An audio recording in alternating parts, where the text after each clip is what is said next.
Book of Genesis, chapter 3.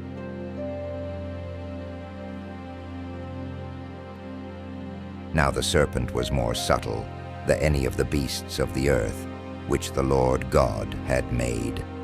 And he said to the woman, Why hath God commanded you that you should not eat of every tree of paradise?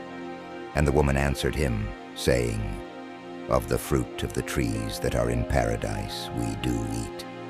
But of the fruit of the tree which is in the midst of paradise, God hath commanded us that we should not eat, and that we should not touch it, lest perhaps we die.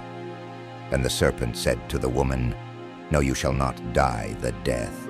For God doth know that in what day soever you shall eat thereof, your eyes shall be opened, and you shall be as gods, knowing good and evil. And the woman saw that the tree was good to eat, and fair to the eyes, and delightful to behold. And she took of the fruit thereof, and did eat, and gave to her husband, who did eat. And the eyes of them both were opened, and when they perceived themselves to be naked, they sewed together fig leaves, and made themselves aprons. And when they heard the voice of the Lord God, walking in paradise at the afternoon air, Adam and his wife hid themselves from the face of the Lord God, amidst the trees of paradise. And the Lord God called Adam, and said to him, Where art thou?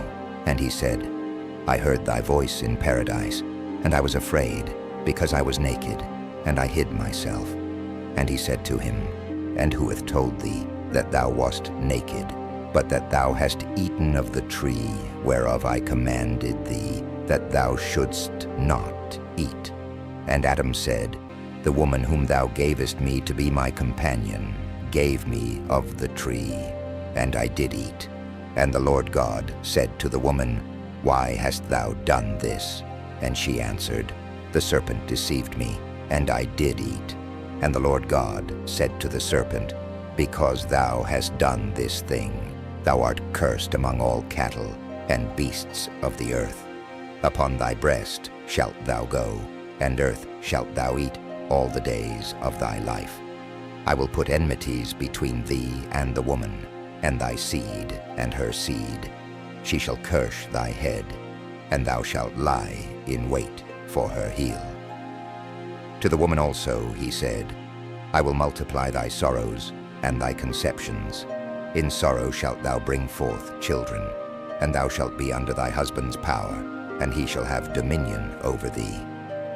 And to Adam he said, Because thou hast hearkened to the voice of thy wife, and hast eaten of the tree, whereof I commanded thee, that thou shouldst not eat, cursed is the earth in thy work. With labor and toil shalt thou eat thereof all the days of thy life. Thorns and thistles shall it bring forth to thee, and thou shalt eat the herbs of the earth. 19. In the sweat of thy face shalt thou eat bread till thou return to the earth, out of which thou wast taken. For dust thou art, and into dust thou shalt return.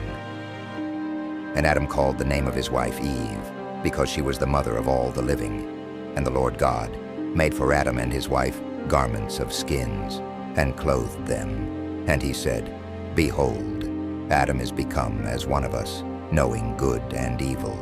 Now therefore, lest perhaps he put forth his hand, and take also of the tree of life, and eat, and live forever. And the Lord God sent him out of the paradise of pleasure, to till the earth from which he was taken. And he cast out Adam, and placed before the paradise of pleasure cherubims, and a flaming sword, turning every way, to keep the way of the tree of life.